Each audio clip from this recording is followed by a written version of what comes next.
25% इसको रिड्यूस किया जा सकता है, जो कि एक रैशनल बात है कि भाई आप इसको मुकम्मल खत्म ना करें लेकिन रिड्यूस तो करें।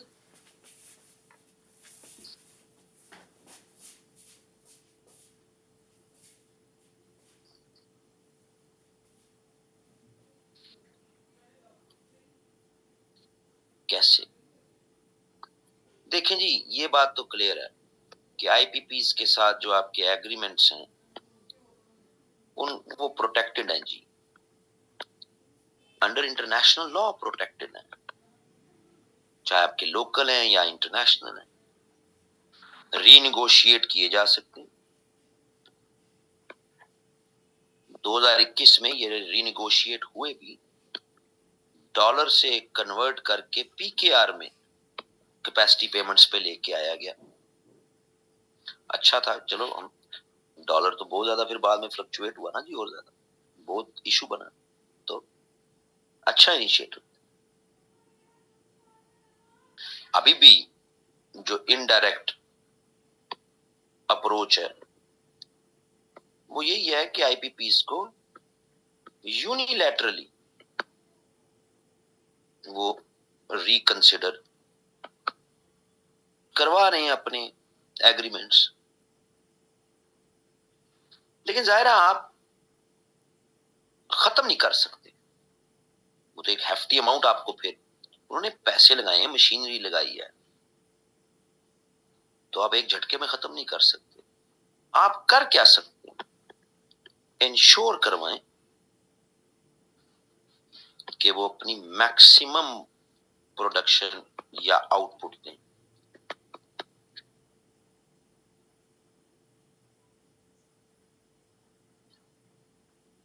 यहां तो ऐसी ऐसी एग्जांपल्स भी हैं वेयर बाय के एक आईपीपी यूनिट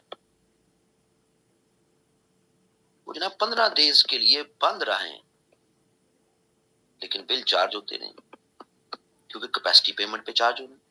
बंद इसलिए रहे क्योंकि PSO refuse to provide furnace oil, क्योंकि आईपीपीज ने पेमेंट्स नहीं की।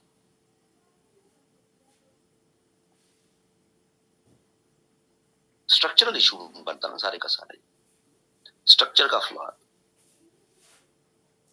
तो एटलीस्ट हम इंश्योर तो करवाएं उनसे कि भाई मैक्सिमम प्रोडक्शन करें। गवर्नमेंट्स किसी भी तरह की टैरिफ रिलैक्सेशंस ना दें लोगों को, लेकिन अनफॉर्चुनेटली हमारे यहां सब्सिडी ये एक पॉलिटिसाइज्ड फिनोमेना है।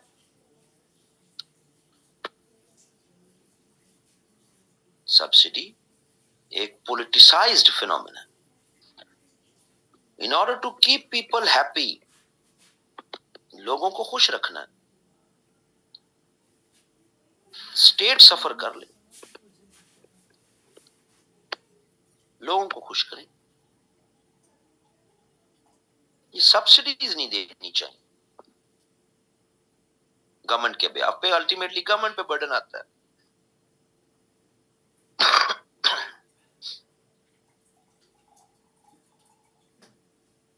ठीक है जी।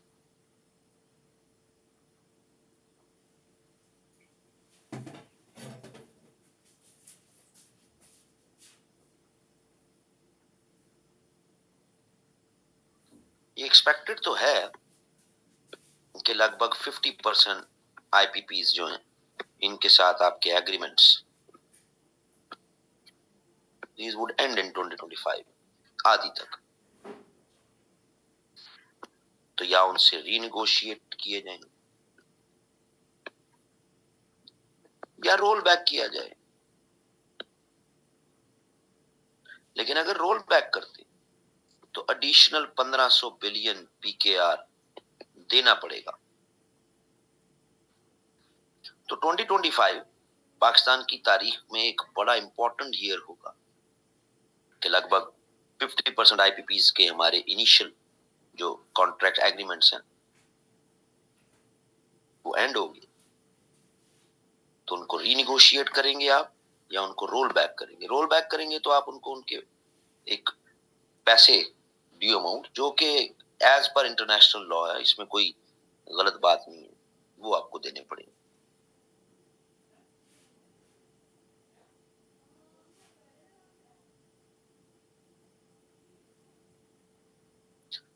अगली सजेशन पे जाने से पहले वो पूरा टॉपिक की सूरत में है जी, जिसको फिर इस सवाल में हम पूरी एक सजेशन के तौर पे इस्तेमाल कर लेंगे, लेकिन अब हम उसको अलग टॉपिक के तौर पे पहले देखने जा रहे हैं।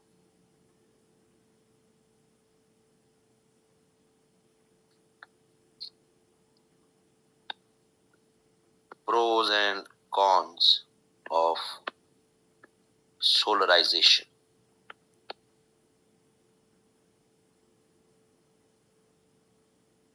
सोलराइजेशन के प्रोज एंड कॉन्स,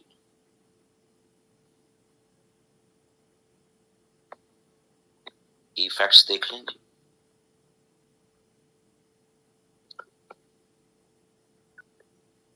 एवरेज जो सनलाइट है पाकिस्तान में, ये बड़ी ज्यादा है जी।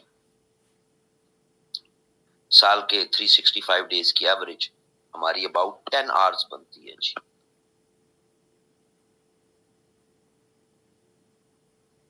ये बुरी नहीं है जी, ये बड़ी अच्छी है जी। सही जी।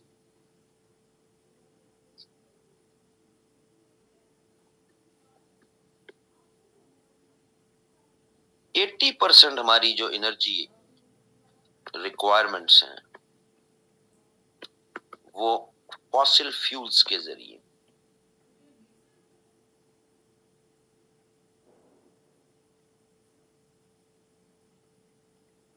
अगर हमारी मार्केट 30% तक सोलराइज्ड हो जाती है तो ये रिक्वायरमेंट्स हमारी हैरत अंगेज तौर पर ऑफ हो जाएंगी।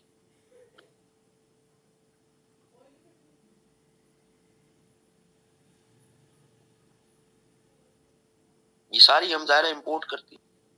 80% हमारी जो एनर्जी रिक्वायरमेंट्स हैं फॉसिल फ्यूल्स, यानी हमारी 40% एनर्जी रिक्वायरमेंट्स फॉसिल फ्यूल्स पे हो जाएंगी अगर हम 30% तक सोलराइज्ड हो जाते।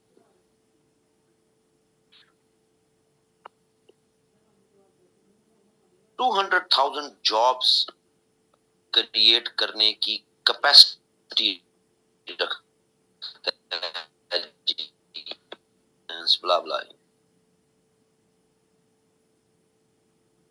ठीक है जी।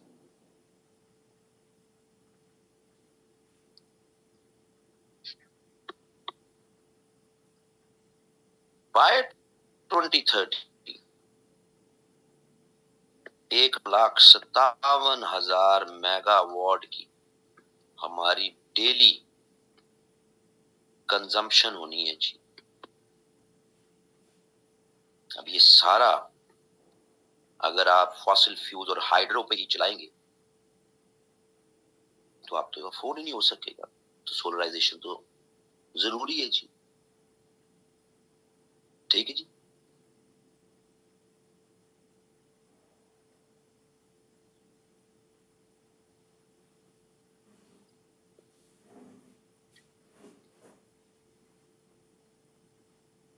सो ये तो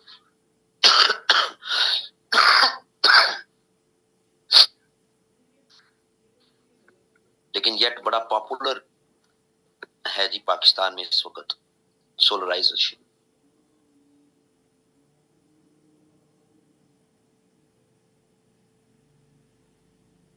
इंक्रीज था ना जी पाकिस्तान में एनुअल, वो 1500 मेगावाट था जी। एवरेज इंक्रीज हर साल पिछले साल की निस्बत 1500 मेगावाट बिजली ज्यादा चाहिए थी 2001 से 2013 तक। लेकिन हैरत अंगेज तौर पर 2023-24 में 1500 मेगावाट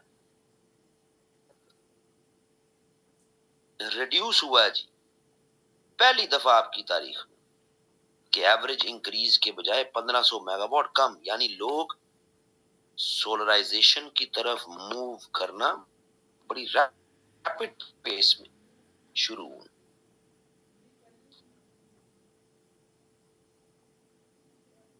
सो ये तो हो गए कुछ की पॉइंट्स, लेकिन जाहिर है इस स्टेटमेंट है ही प्रोज एंड कॉन्स पे है, तो हमने दोनों के ही सपोर्टिंग आर्गुमेंट लिखने हैं ना जी। प्रोज एंड कॉन्स दोनों के ही वो आएंगे सपोर्टिंग आर्गुमेंट्स आने। तो देख लेते हैं बारी बारी। प्रोज में आ जाए तो जनाब इन्वायरमेंटल बेनिफिट तो है ना जी, क्लीन एनर्जी मिलेगी जी आपको, रिन्यूएबल सोर्स है जी एनर्जी का, किसी भी तरह की ग्रीन हाउस गैसेस की एमिशन नहीं होती जी। जब ग्रीन हाउस गैसेस की एमिशन नहीं होती तो मतलब एयर पोल्यूशन भी नहीं होगी जी। मतलब पाकिस्तान का जो कार्बन फुटप्रिंट है लेवल, वो भी डिक्रीज होगा जी। कार्बन क्रेडिट रेटिंग वो बढ़ेगी जी।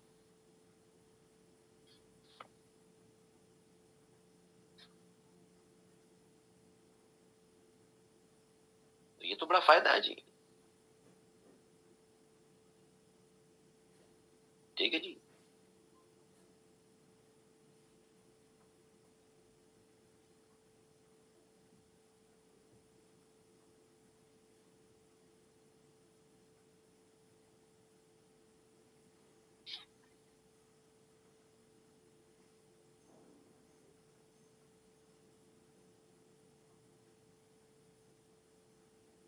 एक जो आप पॉइंट कह लें या कार्बन क्रेडिट कह लेना जी, वन कार्बन क्रेडिट ये फ्लक्चुएट करता है जी, लेकिन अप टू 100 यूएस डॉलर्स तक का आप सेल करते हैं, बिकता है, ये पूरी मार्केट है।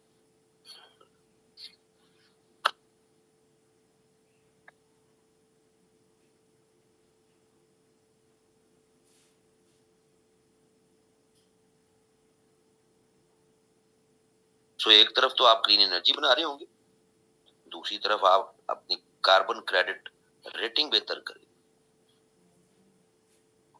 ये बिकता है पूरा, ये एक मार्केट है पूरी कार्बन क्रेडिट्स।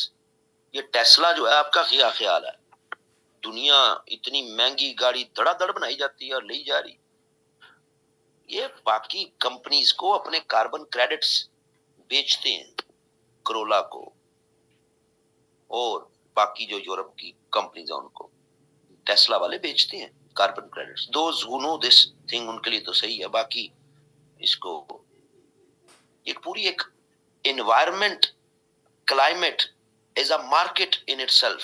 मेरे आपके लिए है, हाय दरख्त लगाएं, दरख्त लगाएं, है जी।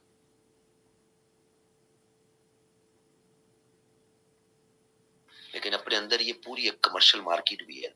लेकिन खैर हमने तो यहाँ अपने टॉपिक में कि भाई आप भी उससे फायदा उठाएंगे, जितनी आपकी clean rating, clean energy rating बेहतर होगी, उतने आपके कार्बन क्रेडिट्स बढ़ेंगे। कार्बन क्रेडिट्स बढ़ेंगे, आप उनको बेचते हैं जी, सेल करते हैं।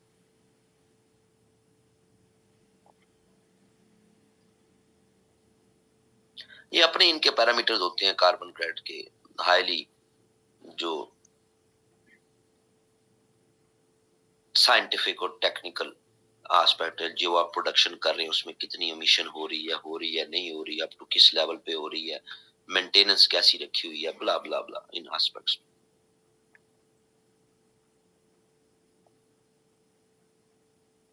दूसरा एनर्जी इंडिपेंडेंस जी।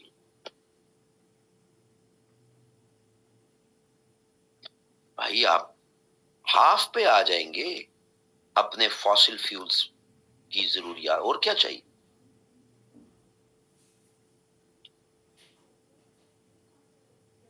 80% आपकी रिक्वायरमेंट्स है ना जी फॉसिल फ्यूल से, आप हाफ पे आ जाएंगे।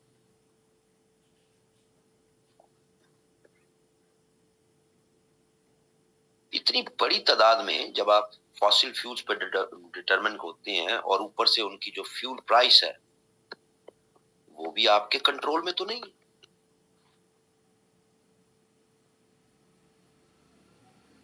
ओपेक ने रेट देना है ना जी, जो ओपेक ने रेट देना है वही फॉलो करना है दुनिया ने, आपने भी वही फॉलो करना।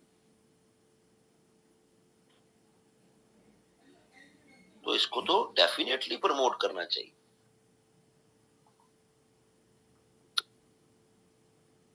बाय 2030 कहते हैं ना जी कि अगर आप एफिशिएंट इफेक्टिव 30% तक ले आते हैं, रिप्लेस कर लेते हैं अपने सिस्टम में 30% तक रिन्यूएबल सोर्सेज को ले आते हैं, जिनमें सोलर सबसे ज्यादा है, बाकी तो कम है, तो आप हाफ कर लेंगे जनाब अपनी एनर्जी रिक्वायरमेंट्स को, तो एनर्जी इंडिपेंडेंस की तरफ मूव करना शुरू हो जाएगी।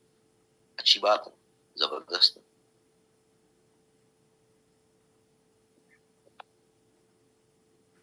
भाई ये एक सोलराइजेशन एक पूरी मार्केट है जी, मैन्युफैक्चरिंग से लेके इंस्टॉलेशन तक, फिर इसकी मेंटेनेंस, फिर इसमें होने वाली रिसर्च एंड डेवलपमेंट, ये पूरी एक मार्केट है जी। पाकिस्तान के केस में ही 2 लाख लोगों के लिए रोजगार के मौके हैं जी। ना हम मैन्युफैक्चरिंग करते हैं, ना हम R&D करते हैं, सिर्फ इंस्टॉलेशन और मेंटेनेंस की मद में 2 लाख रोजगार ये सेक्टर हमें बना के दे सकता है।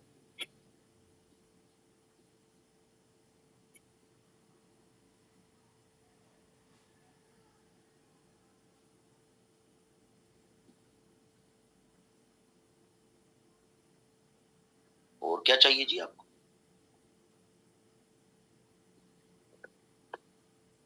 कॉस्ट इफेक्टिव है जी, नो डाउट।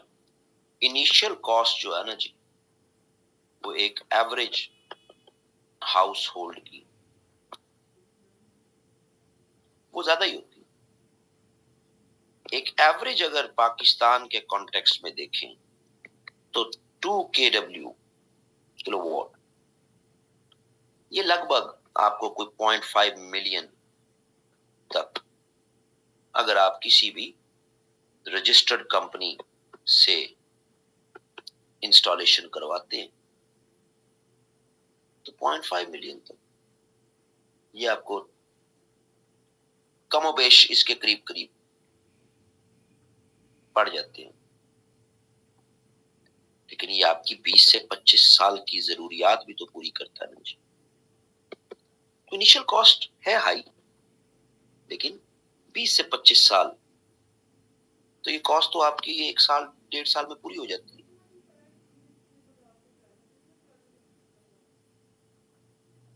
तो इनिशियल इन्वेस्टमेंट कोई इतनी बर्डरसम नहीं है, ये तो आपको फायदा दे जाती है जी।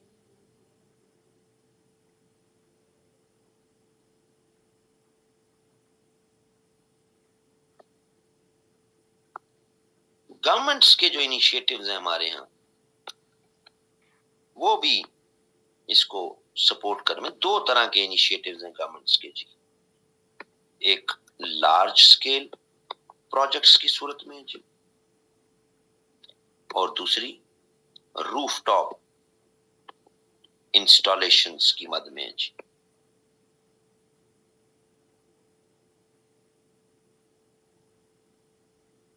इन दोनों को लेके गवर्नमेंट का जो टारगेट है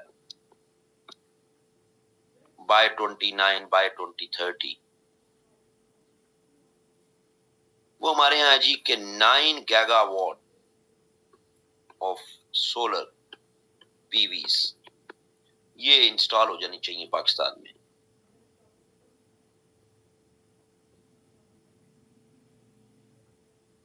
दोनों सेक्टर्स में मिला के।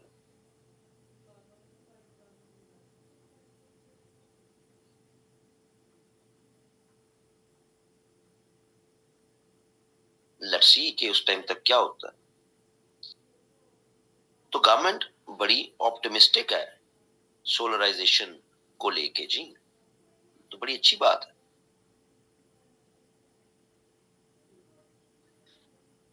लेकिन फिर जनाब कॉन्स भी हैं।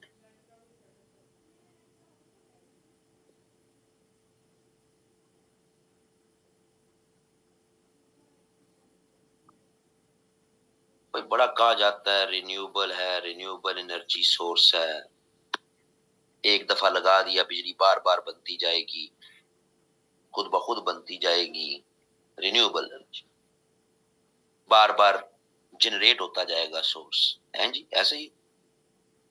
लेकिन जनाब ये जिस मटेरियल से सारा सेटअप बनता है वो खुद तो रिन्यूएबल कोई नहीं।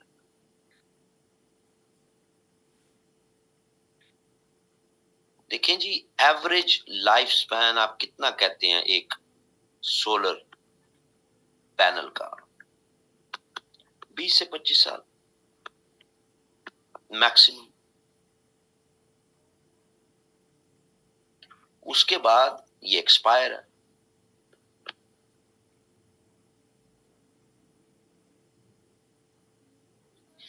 इसकी रिसाइकलिंग कैसे होगी जी? इसको डिस्कार्ड कैसे किया जाएगा इन पैनल्स को?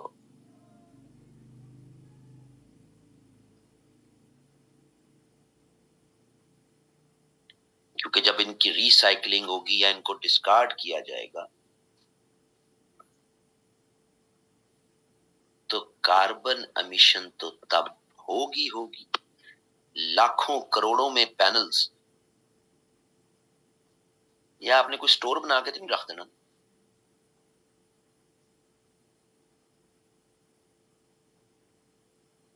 तो ये आज तो आपको लगता है शॉर्ट टर्म गेन है, फायदा है जी, फायदा है जी, फायदा है।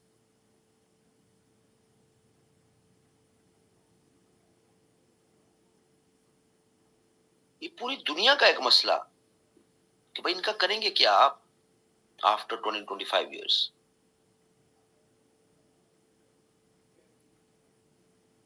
इनके बनाने में आप कोई ऑर्गेनिक प्लास्टिक तो इस्तेमाल नहीं कर रहे होते ना, कि कोई बात नहीं जी, कोई फर्क नहीं पड़ता। ये तो अपने अंदर एक रिसाइकलिंग में एक बहुत बड़ी कार्बन एमिशन का थ्रेट मौजूद है 20 से 25 साल बाद का। इसका आप क्या करें? सो आज का फायदा कल का एक बहुत बड़ा दर्द सर होगा जी। ये एक शॉर्ट टर्म गेन है, सस्टेनेबल सोल्यूशन नहीं है।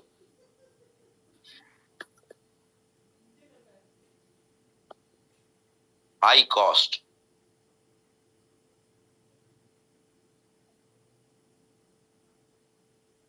देखिए जी, ये कहा जाता है कि जी इनिशियल कॉस्ट हाई है, लेकिन एक दफा जब आप इंस्टॉल कर लें तो फिर फर्स्ट 12 मंथ्स में आपकी जनाब सारी कॉस्ट पूरी हो जाती है, फिर तो आपके बेनिफिट्स हैं।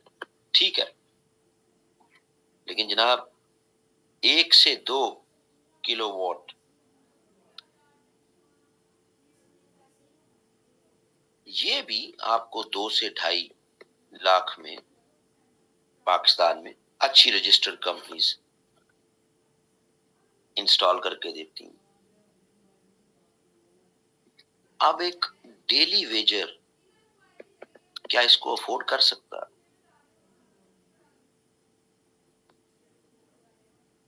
डिमांड बहुत ज्यादा है सोलर पैनल्स की, सोलराइजेशन की। अब एक बुनियादी इकोनॉमिक्स का रूल है कि जिस चीज की डिमांड ज्यादा हो, ठीक है जी,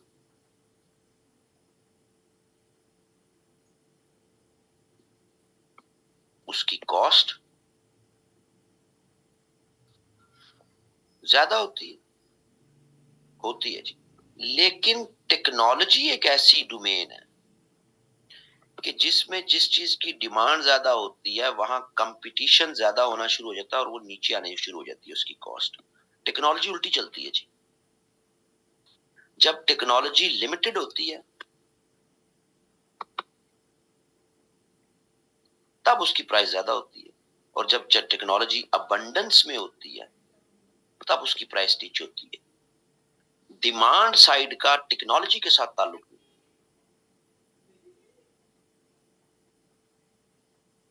टेक्नोलॉजी लिमिटेड महंगी, टेक्नोलॉजी अबंडेंस में सस्ती।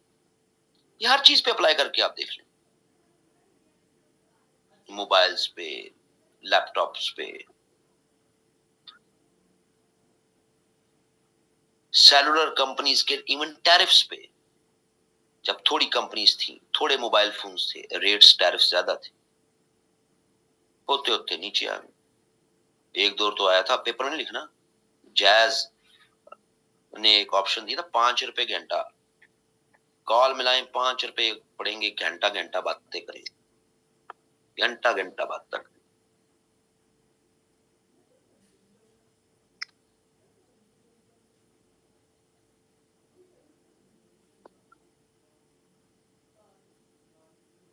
तो ये एक ऐसी टेक्नोलॉजी है कि जिसकी डिमांड भी बहुत है, प्राइस नीचे आ ही नहीं रही, और आती भी है तो चंद हजार, आम आदमी कैसे अफोर्ड करे।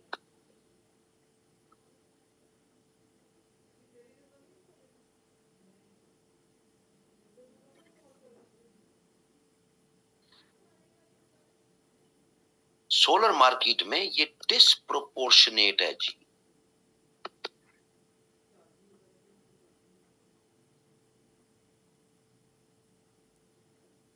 और दूसरी तरफ अगर आप नेट मीटरिंग की तरफ जाते हैं तो नेट मीटरिंग में बैटरीज की कॉस्ट ही बहुत हाई है जी। अच्छी लिथियम की बैटरी वो तो 4 to 5 लाख की है जी, एक बैटरी।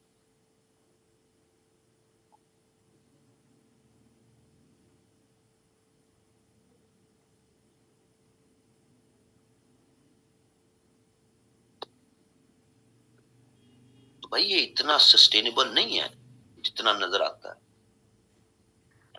फिर स्पेस के इश्यूज हैं जी, लैंड स्पेस।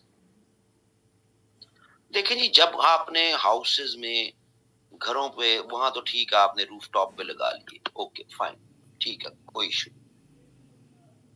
लेकिन जब लार्ज स्केल सोलर फार्मिंग की बात आए, लार्ज स्केल सोलर फार्मिंग,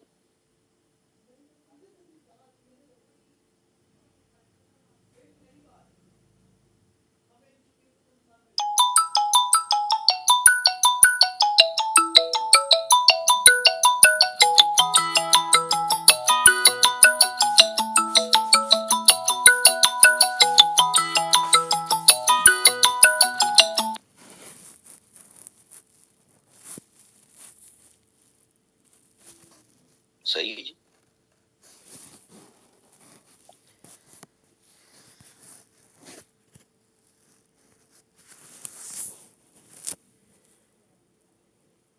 कायदे आजम सोलर पार्क भावलपुर वाला,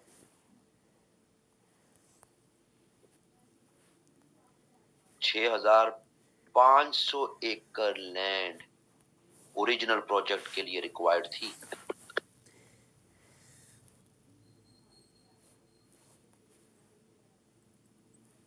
1,000 मेगावाट का प्रोजेक्ट, कायदे आजम सोलर पार्क, 6,500 एकड़। फूड कहां ग्रो करेंगे?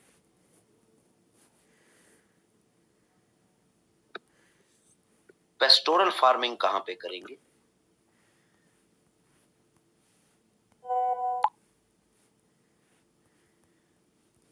तो इतना इजी नहीं है जितना कि इसको समझा जाता है कि जनाब ये तो बड़ी तब्दीलियां आ जाएंगी जी, क्या बात है जी।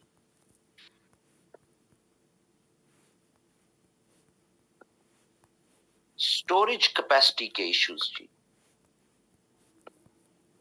ठीक है, हाउस होल्ड में जो थोड़े से जरा वेल ऑफ हैं, ठीक है, बैटरीज लगा लेंगे, स्टोर कर लेंगे, शाम को बल्ब बत्तियां जल जाएंगी, ठीक है।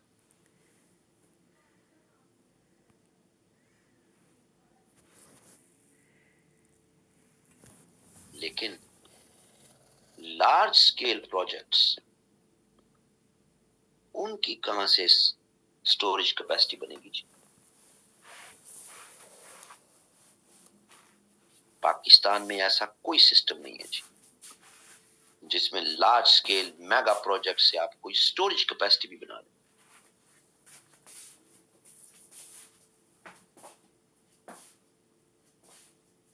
तो ठीक है, हाउस होल्ड में महंगी पड़ेंगी, बैटरी लगा लेंगे लोग, लेकिन ओवरऑल तो स्टोरेज कैपेसिटी का स्ट्रक्चर ही कोई नहीं है इसका पाकिस्तान में। रनिंग में चीजें चलती रहेगी। तो क्या स्टेट 30% तक, यानी 1/3 सोलर पर अपने आप को ले जाए, तो क्या वो रिक्वायरमेंट्स पूरी कर लेगी? विंटर के सीजन भी हैं, रेनी सीजन्स भी हैं। कोई 365 दिन ही तो सारे के सारे हॉट वेदर नहीं रहना ना, पुलिश सनी डे तो नहीं रहना। तो जब होगा मिल जाएगी, जब नहीं होगा स्टोरेज कैपेसिटी तो है नहीं, तब भी तो आपको फिर दोबारा वापस बैक टू द पवेलियन होना पड़ेगा।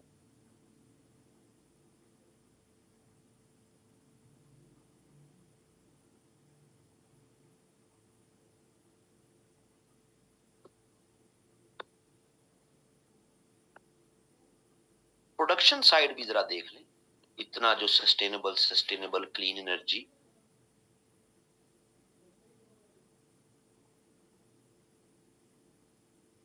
एक सोलर पैनल जब दुनिया में बनाया जाता है, अच्छा solar panel 50 to 100 gram green house gases की एमिशन हो जाती है जी एक सोलर पैनल से। ज्यादा चीजें बनती हैं, भट्टियां गर्म होती हैं संतों में, फैक्ट्रियों में। हाँ जी, अंटार्कटा के जो है वो बर्फानी इलाकों में तो सोलर पैनल नहीं बनते ना, फैक्ट्रियों में बनती है। फैक्ट्रियों को एनर्जी चाहिए, हाई टेम्परेचर चाहिए, तो इसको कौन देखता है जी? एक फिनिश फॉर्म की चीज आपको लगता है कि बड़ी बेहतर है, तो उसकी प्रोडक्शन साइड तो देखिए।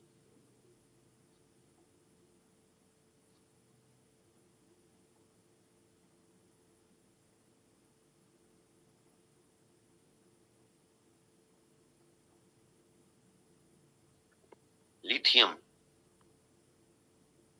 खुद ब खुद बन जाती, बहुत ज्यादा वाटर चाहिए होता है इसकी एक्सट्रैक्शन में।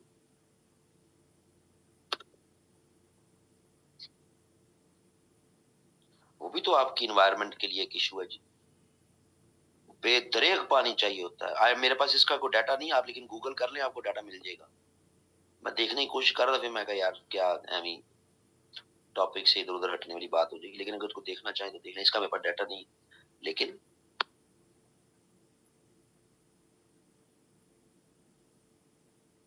अच्छा खासा पानी इस्तेमाल होता है इसकी एक्सट्रैक्शन में।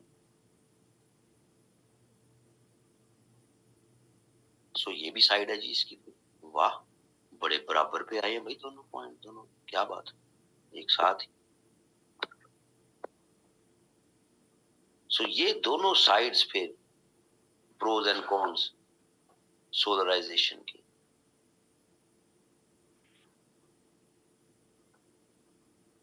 रिन्यूएबल एनर्जी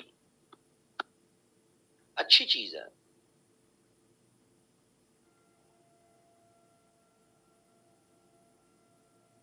लेकिन रिन्यूएबल एनर्जी पर 100% कन्वर्जन हो जाना, ये एक यूटोपिया ही है जी। यूरोपियन यूनियन 27 कंट्रीज, इनमें से भी कुछ हैं जो 30% के टारगेट को जिन्होंने अचीव किया।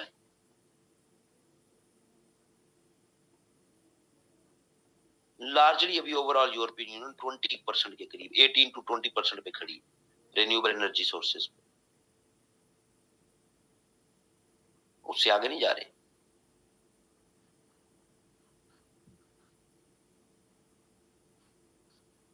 गैस पे ही चल रहे हैं। तो ये जितना इजी लगता है कि जी रिन्यूएबल एनर्जी की तरफ मूव कर दें, तो ये शॉर्ट टर्म गेन्स ही है।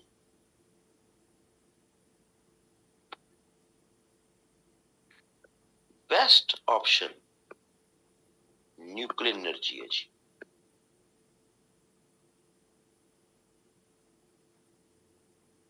आपके पास सिर्फ न्यूक्लियर वेस्ट को उसकी मैनेजमेंट करनी है, आपने उसको प्रॉपर डिस्पोज ऑफ करना। सबसे effective sustainable option nuclear energy का।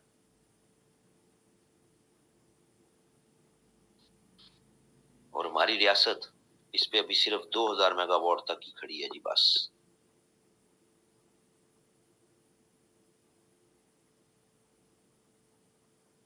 हमारी टोटल जनरेशन कैपेसिटी में सिर्फ 2000 मेगावाट। तो सोलराइजेशन अच्छी चीज है, लेकिन इसके प्रोज कम है, इसके कॉन्स ज्यादा है भाई।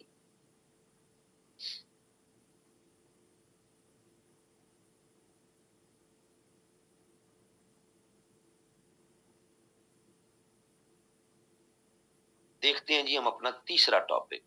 हो सकता है हमें सर्कुलर डेट पे ना आए, हमें ओवरऑल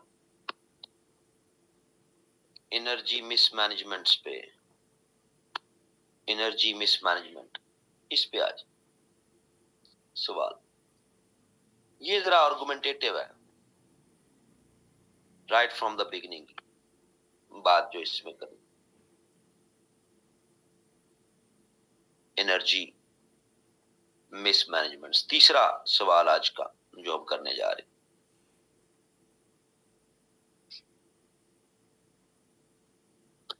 आर्गुमेंटेटिव कैसे?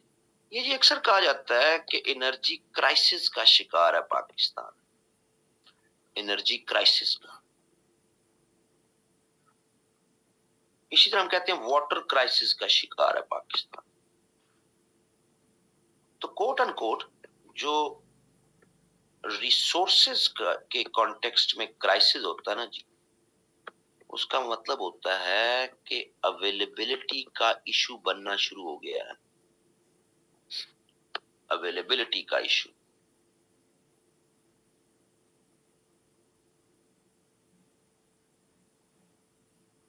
क्राइसिस वो है रिसोर्सेज के कॉन्टेक्स्ट में जो अवेलेबिलिटी का इशू बन जाए।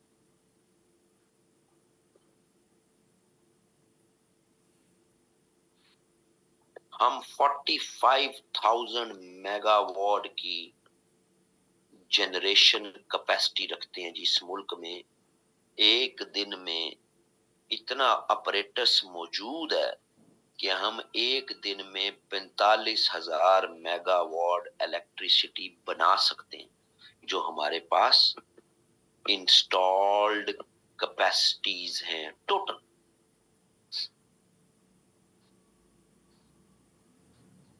और डू यू बिलीव कि हमारी डेली नीड कितनी है?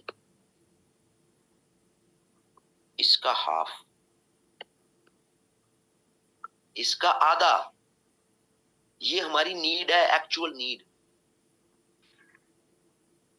चलो थोड़ा सा भी ऊपर कर लें, ठीक है, आप 30K तक भी कर लें, 30,000 मेगावाट, ये भी ज्यादा है, हमारी थोड़ी सी इससे कम है, लेकिन चलो इतनी भी बना लो जी, आप राउंड फिगर कर लो।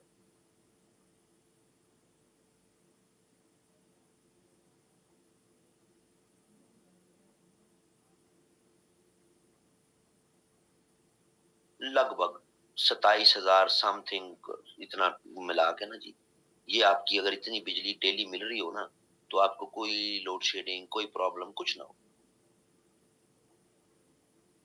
तो किस चीज का क्राइसिस है? आपके पास जनरेशन कैपेसिटी अच्छी खासी तो बड़ी बड़ी,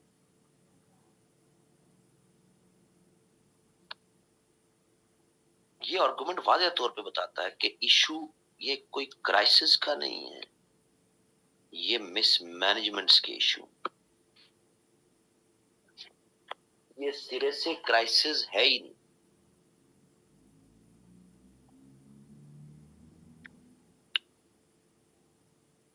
बहुत पहले जब सीपैक नया नया ताजा ताजा आया था,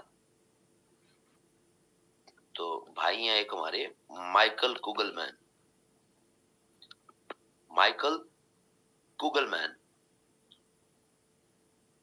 कभी कभी एक्सप्रेस ट्रिब्यून में इनका इंटरनेशनल पेज में कभी कभी आर्टिकल आ जाता है, ऑनलाइन आप सर्च भी कर लें, माइकल कुगलमैन।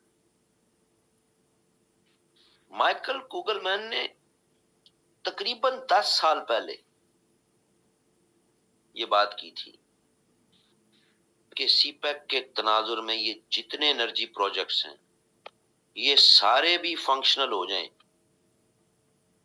पाकिस्तान में, पाकिस्तान का एनर्जी सेक्टर फिर भी प्रॉब्लमेटिक रहेगा, क्योंकि इनके इश्यूज मिसमैनेजमेंट के हैं। इनको अपनी मिसमैनेजमेंट से एड्रेस करनी पड़ेगी, अवेलेबिलिटी का इशू नहीं है। माइकल कुगलमैन बुला है, बुला ट्रंप का पिछले टेन्योर में एडवाइजर भी रहा है।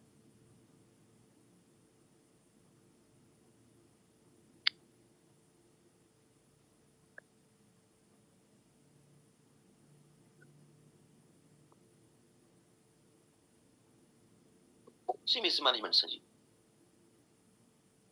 ऑफ कोर्स जी, एक तो वही सर्कुलर डेट की पिछला पूरा टॉपिक आप यहाँ समरी करके उसकी एक दो पैराग्राफ में बता दें।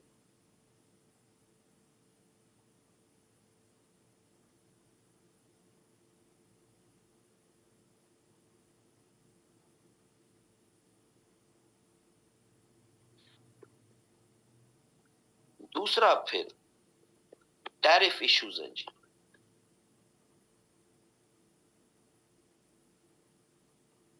दो 2022 से 2024 3 टाइम्स टैरिफ बढ़ चुका, 3 गुना टैरिफ बढ़ गया जी 2022 से 24 में।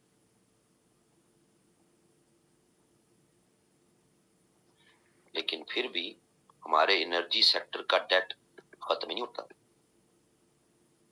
अब इसके फिर दो ही मतलब है ना जी। एक मतलब तो ये है कि जो टैरिफ्स हम पिछले 2 साल से बढ़ा रहे हैं वो फिर भी लेस है जी, वो फिर भी कम है।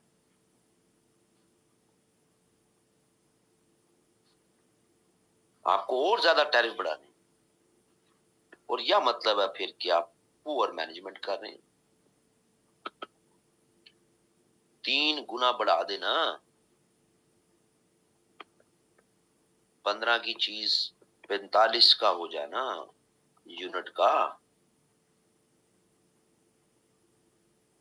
3 गुना बढ़ जाना कुछ छोटी बात तो नहीं। और कितना बोझ डालेंगे आप आवाम पे।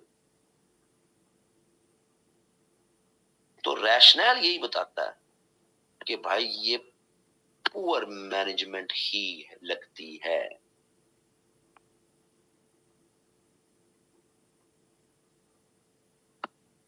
क्योंकि आप टैरिफ बढ़ा रहे हैं, डेट आपका नीचे नहीं आ रहा, वो भी उसी पेस के साथ ही बढ़ रहा है।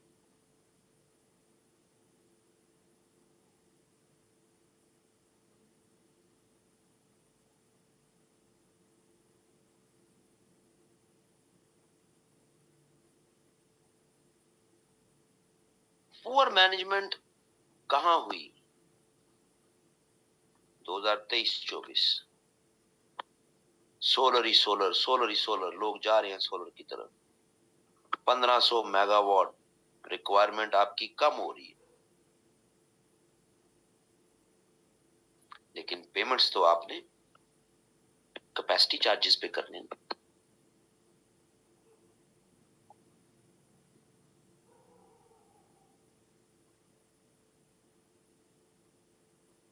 क्यों जी?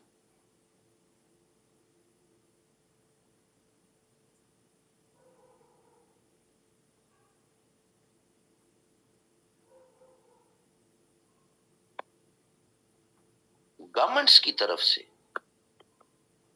टाइमली न्यू पॉलिसीज का ना आना मिसमैनेजमेंट।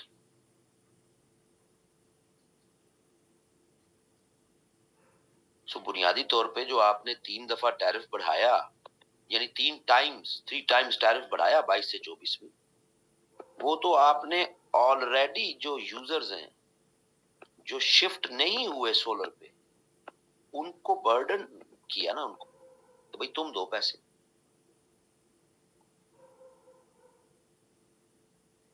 मिसमैनेजमेंट है। इसी तरह एक और mismanagement, transmission and distribution losses. ऊपर हमने बात की हुई है इस पे, उसी को आप यहाँ पे एक्सप्लेन कर दो। वही 20 to 25% या 1/5 आपके सर्कुलर डेट का भी, ये सारा जो ऊपर वाले सवाल में हमने किया। फिर पुअर कलेक्शन रेशो,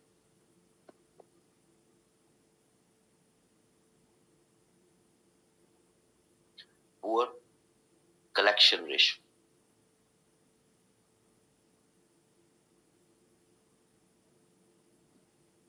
2 से 3 आपकी डिस्कोज हैं जी, जिनका कलेक्शन रेट बेहतर है।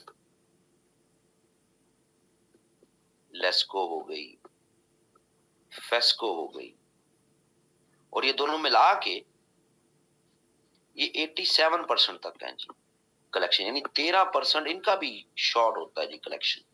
किसी महीने 100% हो गया, किसी महीने कम हो गया। ये दो बड़ी, लेस्को और फेस्को, इनकी कलेक्शन एवरेज साल की वो 80%, 87%, यानी 13% शॉर्ट। बाकी फिर मैपको, आइस्को, नेम इट, सारी पेप्को, ब्ला ब्ला ब्ला।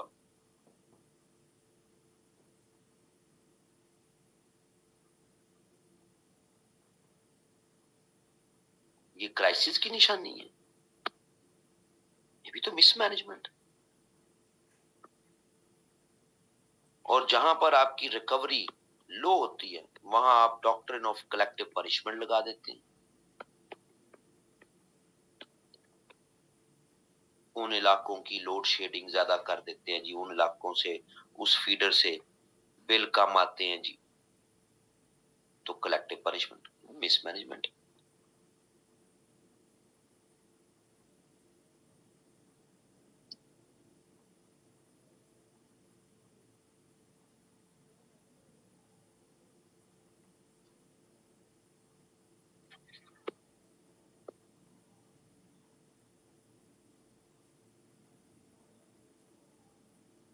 डिफरेंट रेगुलेटरी स्कीम्स, एक ही मुल्क में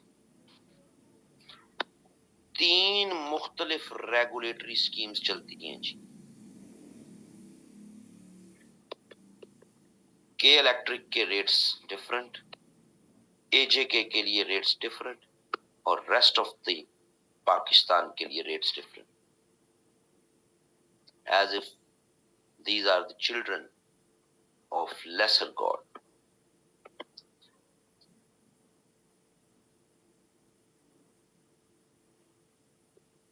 एक सिंगल रेगुलेटरी स्कीम ऑपरेट करनी चाहिए।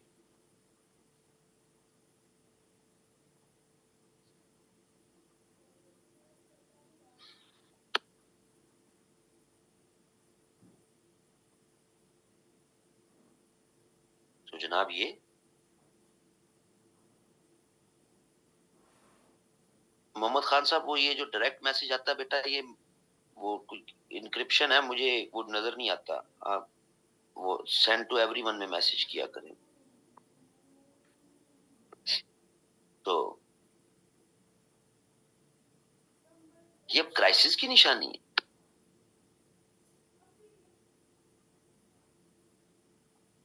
मिसमैनेजमेंट। एक सिंगल फ्रेमवर्क हो जिसके 3 कंपोनेंट्स हो, जो generation side, transmission side and distribution side को length and breadth of Pakistan में एक ही पैरामीटर पर एग्जीक्यूट हो। अब ये क्राइसिस की निशानियां तो नहीं ना है, ये तो वादिया तौर पे एनर्जी मिसमैनेजमेंट्स की हैं।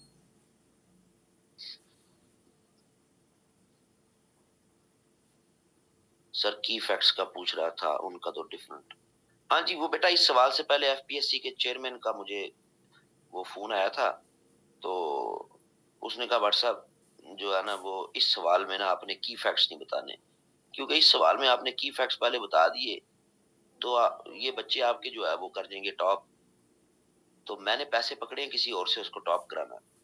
तो बस प्लीज आई रिक्वेस्ट यू, आपने इस सवाल में जो है ना वो की फैक्ट्स नहीं बताने। मैं कहा अच्छा यार ठीक है, तू भी क्या याद करेगा, चल खैर मान लिया करता हूँ कभी कभी मैं एफपीएससी के चेयरमैन की बात। वैसे जो हाजिर दिमाग हैं, मैंने इस सवाल को शुरू करने से पहले क्या कहा था जी, ये सवाल ही क्या है?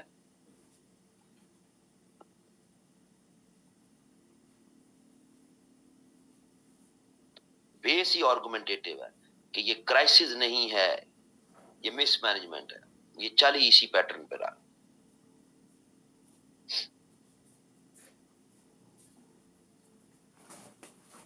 नेचर टॉपिक की है कि इसमें की फैक्ट जो है ना वो इनकॉर्पोरेट नहीं होती।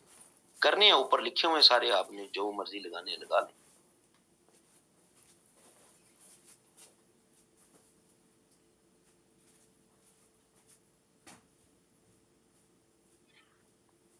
फिर भाई इन्वेस्टमेंट्स एंड मेंटेनेंस के गैप है जी। इन्वेस्टमेंट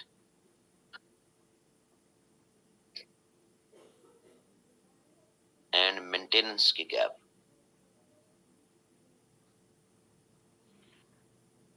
2013 से लेके अब तक हमने जनाब दौड़ लगाई रखी, इतने मेगावाट का जनाब कैपेसिटी का प्रोजेक्ट फीता काट दिया गया, इतनी कैपेसिटी का काट दिया गया, इतनी कैपेसिटी का काट दिया गया।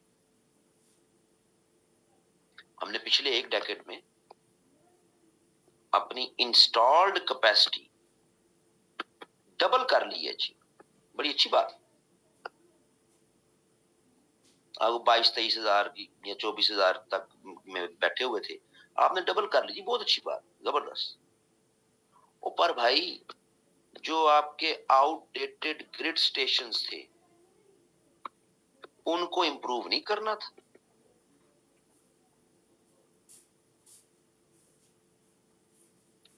दुनिया अंडरग्राउंड ट्रांसमिशन लाइंस की तरफ मूव कर गई ताकि लाइन लॉस कम हो।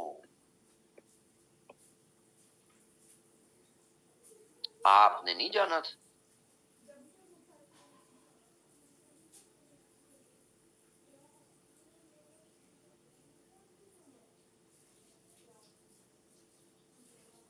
सो एग्जिस्टिंग जो आपका इंफ्रास्ट्रक्चर है उस पर भी तो तवज्जो देनी थी ना, कि बस फीते ही काटने थे। 6000 मेगावाट का प्रोजेक्ट फीता काट दिया गया, 1000 मेगावाट का फलाना फलाना फलाना, बस चलाई जाओ चलाई जाओ। हाँ कुछ बेहतर भी हुई है, इंप्रूवमेंट्स भी हुई हैं, लेकिन उसी कन्वेंशनल स्टाइल में इंप्रूवमेंट्स हुई है ना, कोई नई इनोवेशन या जिद्दत तो नहीं आई।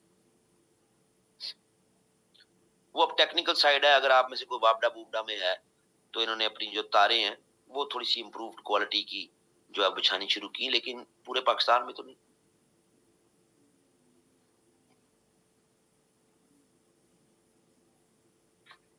सबसे बड़ा इशू आपका है ही ट्रांसमिशन लाइंस का। कहने को आप 45,000 मेगावाट से ज्यादा की कैपेसिटी रखते हैं, सिस्टम आपका एक वक्त में इसका हाफ का लोड ही नहीं उठा सकता। जो आप में से वापडा में हैं या उससे जुड़े हुए किसी में हैं या आपके जानने वाले कोई हैं, उनसे कंफर्म भी कर लीजिएगा कि कहने को तो आप कहते हैं 45,000 मेगावाट से ज्यादा की इंस्टॉल्ड कैपेसिटी है, जरूरत आपकी इसकी हाफ की है या तकरीबन हाफ से थोड़ा सा ज्यादा, और आपकी ट्रांसमिशन लाइंस उस हाफ से ज्यादा का लोड ही एक वक्त में बर्दाश्त नहीं कर सकती, वो इतना लोड ही नहीं आगे लेके जा सकती। इनको किसने ठीक करना था?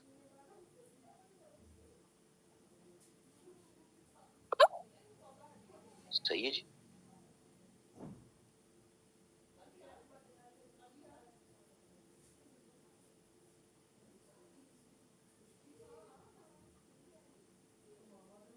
तो ये सारे आर्गुमेंट्स ये साबित करते हैं कि इशू है ही मिसमैनेजमेंट का, क्राइसिस तो किधर से है ही नहीं, ये है ही मिसमैनेजमेंट का इशू, मुकम्मल का मुकम्मल।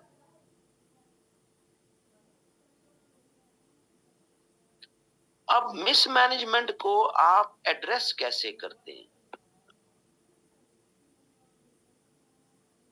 किसी भी मिसमैनेजमेंट को, ये मैंने पिछली दफा जब करवाया था इसी साल में, तब मैं भी इसको गलत बड़ा परसीव कर गया था टॉपिक को। तो सॉल्यूशन में मैंने सोलर की तरफ सॉल्यूशन दे दिए थे, वो बड़ा गलत कर दिया था मैंने। हो जाता है एज अ टीचर, हमारे से भी गलत हो जाती बात। जब भी आपने मिसमैनेजमेंट्स को एड्रेस करना है तो कोई न्यू वेंचर नहीं ओपन कर देना। पिछली दफा जब मैंने करवाया था, अगर आप में से किसी ने उस टाइम पे क्लासेस में थे, तो मैंने सोलर की सारी एग्जांपल्स दे दी कि जी इस मिसमैनेजमेंट का एक ही है, क्या कहते हैं, थर्ड टॉपिक है ये। हाँ जी, हाँ जी, हाँ जी, हाँ जी, थर्ड थर्ड है भाई।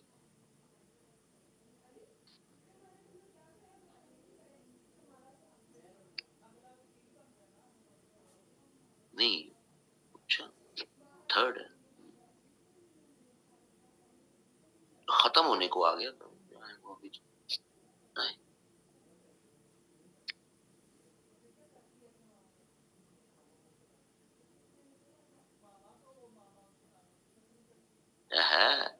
यहाँ अलग ही दुनिया चल रही है। Thanks a lot, no problem. क्या बात।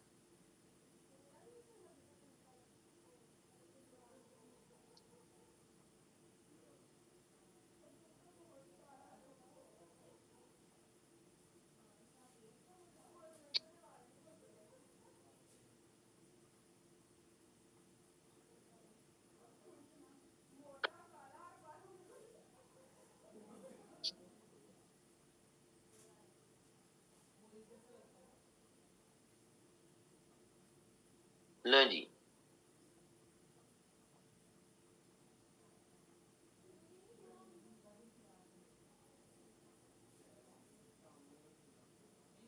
सर पुराना रोला ना बन जाए, मैं भी यही कहने वाला था, फिर मैं चुप कर गया फैज साहब, और मैं गया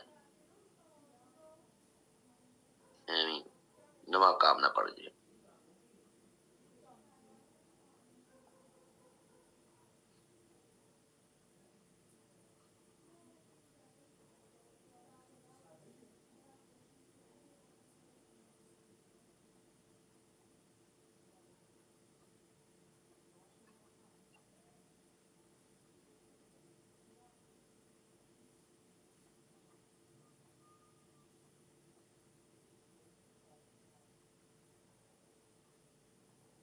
चलो,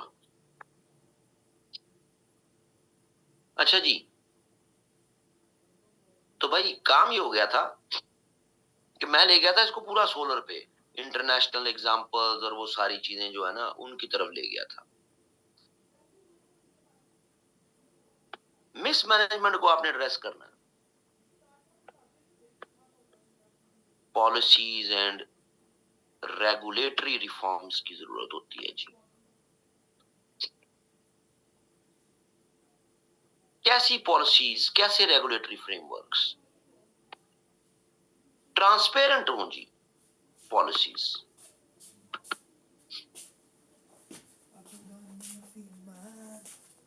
हमारे यहां 1990 से इंस्टॉल्ड आईपीपीज अभी भी मेजॉरिटी के एग्रीमेंट्स पब्लिक नहीं है जी। ट्रांसपेरेंट अप्रोच बहुत जरूरी है।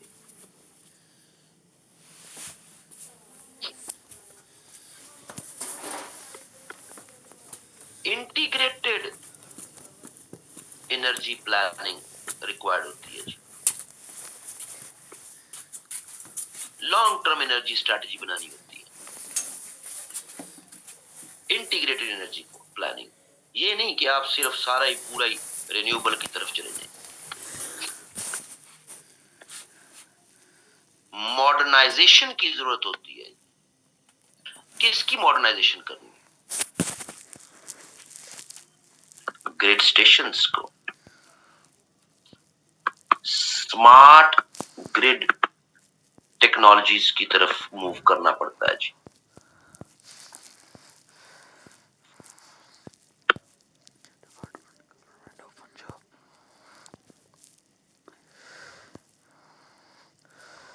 सही है जी।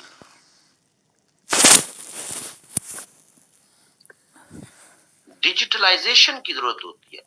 नो डाउट हमारे यहां मीटर्स, इलेक्ट्रिसिटी मीटर्स, ये तो करसा हो गया। अब तो 2 डेकेड से ज्यादा की बात होगी कि बिजली के जो हमारे मीटर हैं वो डिजिटल हो गए। लेकिन अब हमें डेटा एनालिटिक्स की जरूरत है।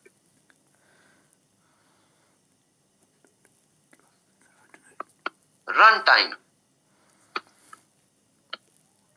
इंस्पेक्शंस की जरूरत है थ्रू इंटरनेट। ये नहीं जा के मीटरों के छापे मारो, मीटर लगाओ तारों पे, इनपुट आउटपुट चेक करो, पुराने तरीके चल रहे हैं। रन टाइम इंस्पेक्शन हो रही है।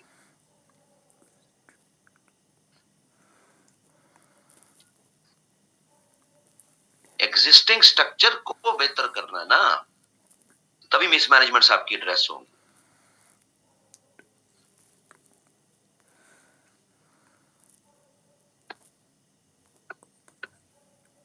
कॉस्ट रिफ्लेक्टिव टैरिफ्स होने चाहिए जी। कॉस्ट रिफ्लेक्टिव टैरिफ,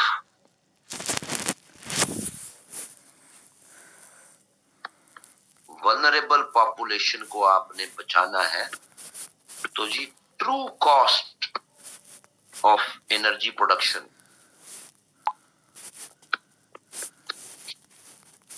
वही लेनी चाहिए जी। No extra surcharges. हम अभी तक नीलम जेलम सरचार्ज दे रहे हैं बिलों में।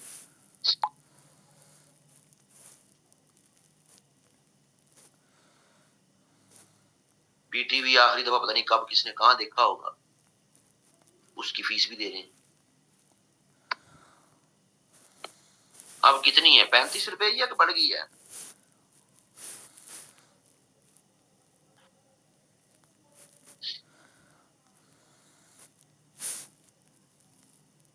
कोई देखा है आगे बिल? 36 रुपए है।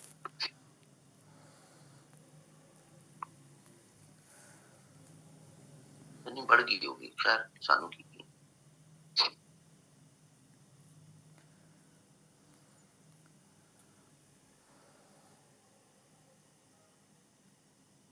हाँ जी आ जाते हैं, आ जाते हैं।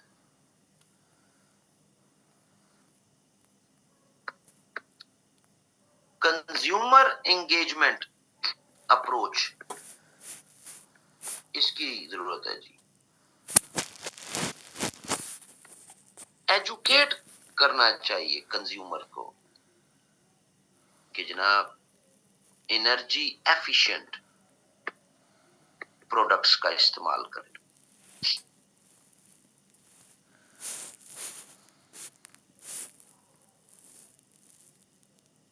साथ आप फिर कह दें कि हाँ रिन्यूएबल एनर्जी की तरफ भी फोकस करना चाहिए आखिरी एक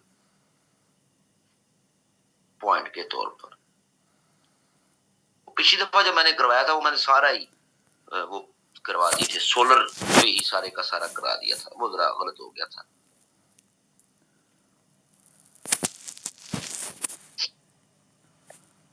जी नहीं ऐसा मेरे पास है कुंडा, आप तशरीफ लाएंगे तो आपको चेक करवाऊंगा,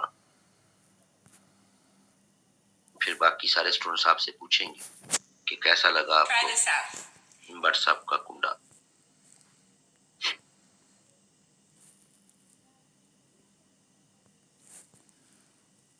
बाकी में सही लगेगा आपको, जिस आपने कहा ना लगता है, बिल्कुल सही लगेगा।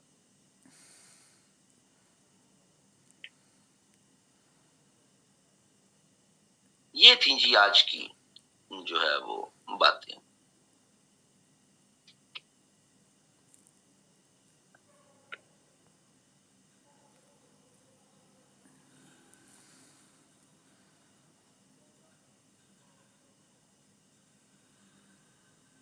अगली क्लास में फिर इंशाल्लाह नए टॉपिक्स के साथ हाजिर होंगे आपके खिदमत में।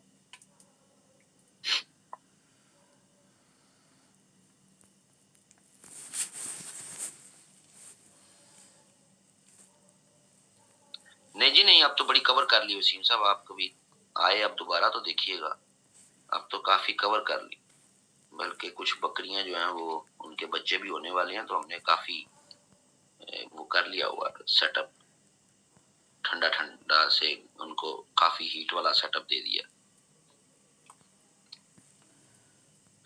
अब तो भैंस और गाय भी आ गई हुई है, आप जब आखिरी दफा आए थे तो वो जरा और था, अब तो बड़ी चीजें बेहतर हो गई।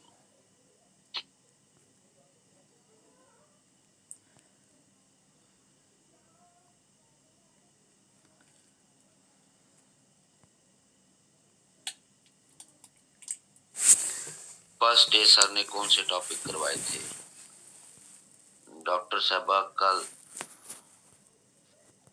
हाँ जी, कल यूएस यूरोपियन और आईआर की वो है ओरिएंटेशन क्लास है,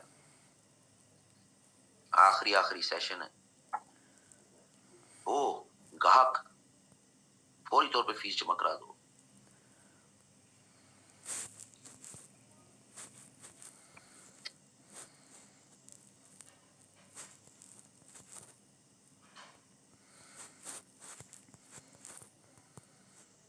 दोनों ही ले लें, कल ओरिएंटेशन है, दोनों ले लें, फिर डिसाइड कर। गाहक काबिल एहतराम होते हैं,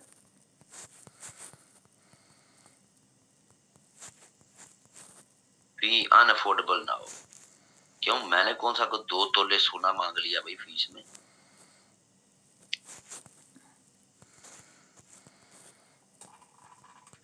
प्रैक्टिस वालों का यार मैं एक तो पूरा कर लूं पहले,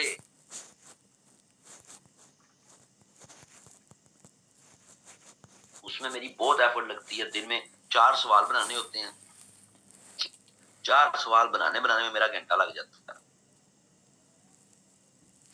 मैं उसको तो पहले पूरा कर लूं।